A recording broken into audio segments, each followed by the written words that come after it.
The horror film Scream was released in 1996. Almost instantly it became a cult film, but few people realized that the filmmakers based it on the real story of a maniac. In this video, you'll learn what the real criminal who inspired one of the most famous slasher films of all time did. At the end of 1996, a horror film was released, which was originally conceived as a film making fun of the horror genre. To the surprise of everyone, including its creators, the movie became a cult film. With a budget of $14 million, it grossed $170 million at the box office and earned the love of audiences around the world. We're talking about the movie Scream, where a masked maniac hunts teenagers. If you haven't watched it, you've definitely heard of it. The film gained even greater fame through a parody called Scary Movie, which was also destined to become a cult classic.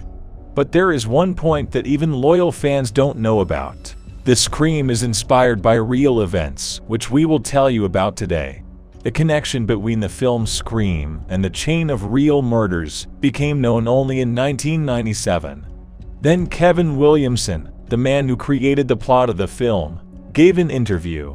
He told reporters that the idea for Scream came to him while watching a documentary about the Gainesville murders. These events, which occurred 6 years before the film's release, greatly frightened Kevin. It was night outside, and he was alone in the house, which only added to the creepiness. During a commercial break, he suddenly heard noises in the house and panicked. Kevin looked around the house and found an open window. He was so scared that he took a kitchen knife and called his friend to come to him. The story of real crimes had this effect on him. For a whole week after these events, Kevin was tormented by nightmares. It was then that he realized that the story of the Gainesville Ripper could become the basis for a good horror film. Now we will go back to the 1990s to look at those events. The college town of Gainesville in the sunny state of Florida was called a student paradise on Earth. With a population of just over 100,000 people, it occupied an area of about 170 square kilometers. On August 20, 1990, the city officially entered the top 10 most beautiful and safest places in the United States. Taking advantage of this, the government of Gainesville decided to turn this place into a tourist mecca, investing hundreds of thousands of dollars in advertising Paradise on Earth. Local hotels, restaurants, and other businesses have also invested a ton of money in anticipation of the influx of tourists. It would seem that everything could go wrong. On August 25, a police officer received a message on the radio about a murder. He was directed to an apartment where two 17-year-old students, Christina Powell and Sonny Larson, lived. Upon entering the apartment, the officers almost vomited from what they saw. The girls were dead. An unknown maniac did terrible things to them. Moreover, the maniac washed out the heads of his victims, spending a huge amount of shampoo. We simply cannot tell all the details on YouTube, because the platform will never miss this. This crime shocked the city, which just yesterday was considered one of the safest in the country. Even then, the authorities realized that the positive reputation could come to an end. And the very next day it became clear that there was a real serial killer in the city. On August 26, another police officer received a similar message about the murder over the radio. He was directed to the apartment where 18-year-old student Krista Hoyt lived. As soon as they crossed the threshold, he and his partner immediately understood. The same maniac is at work. The girl was dead, and the unknown criminal did the same terrible things to her as last time. Her hair was also washed with a huge amount of shampoo. As soon as the news spread throughout the city, the students panicked. It was obvious that the killer chooses random targets, and anyone can become his victim. No one doubted whether he would continue to kill. There was only one question. When he strikes again, many students who lived alone began to form groups. People moved in with each other so that they would not be alone day and night. All bits and or locks were swept from store shelves. Students at local universities tried their best to protect themselves from the unknown maniac. But not everyone succeeded. Just 2 days after the last murder, the criminal made his way into the apartment rented by 23-year-old Tressie Rose and her fellow student Manuel Taboada. The guy was almost 2 meters tall and played football. But this did not help him in the fight with the monster. The maniac killed both of them, doing the same abominations to the girl. Thus, in just a few days, the criminal killed 5 students. It was difficult to overestimate the level of panic that swept the town. The police were under enormous pressure.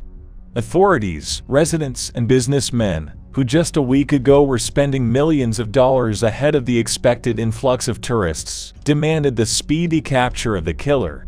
Under such pressure, the police really threw all their efforts into this case. And already on August 30, she made a loud statement. The maniac has been caught. The suspect turned out to be a student named Edward Humphrey. The guy was imbalanced. His face was covered with scars, and he had also been caught by the police several times before. But most importantly, shortly before the murder, in search of cheap housing, he visited all 3 apartments where the victims lived. All this made the public believe that the police really had the same guy. The main pages of the newspapers shouted that the town was now safe because a dangerous monster was behind bars.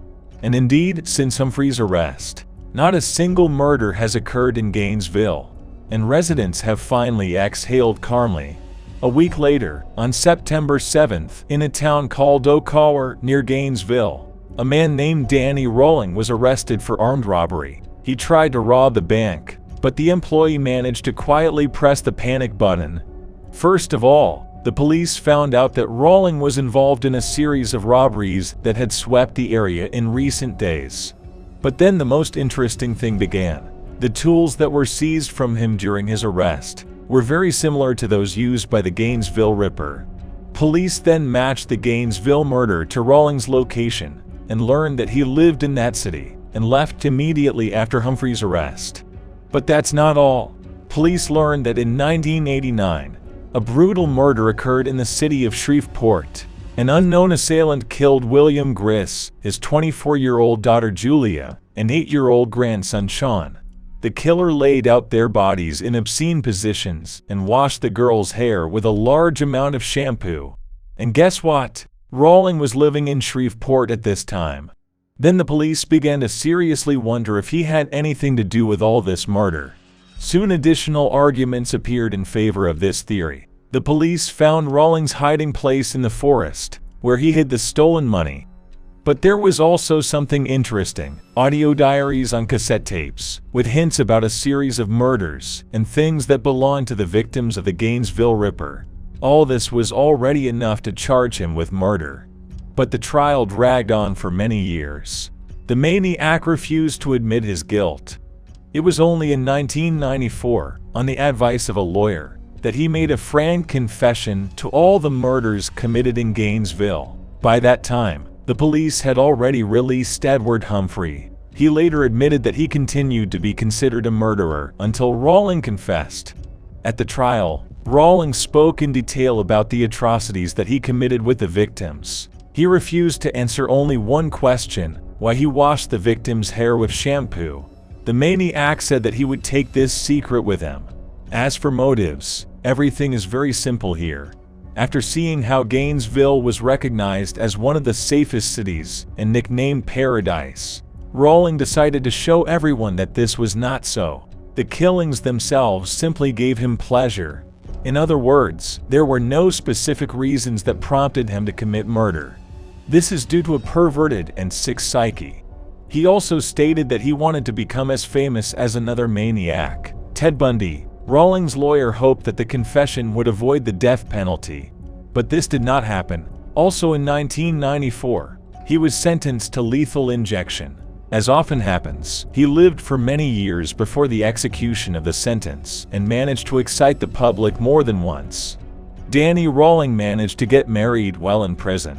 His lover was Sandra Landon, journalist specializing in serial killers. She called Rolling a magnificent man and was even proud of the murders he committed. Either she had serious mental problems, or it was all just a cold calculation.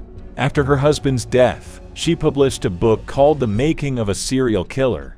Being officially married to Rowling, she could regularly visit him in prison and collect materials for the book. Rowling's execution took place on October 25, 2006, 12 years after his conviction. Taking advantage of the right to receive any dinner before execution, the Maniac ordered lobster, shrimp, baked potatoes, sweet tea, and strawberry cheesecake. When he was injected, he sang a church hymn and continued to do so until he lost consciousness. His dream of becoming like Ted Bundy was partially fulfilled. He was executed in the same room. Of course, this is just a coincidence. One of the reasons why the execution of the sentence was delayed for 19 years was the endless appeals that Rowling filed. Until the last moment, he hoped that the court would take pity and replace the decision with a life sentence. Fortunately for the entire civilized society, this never happened.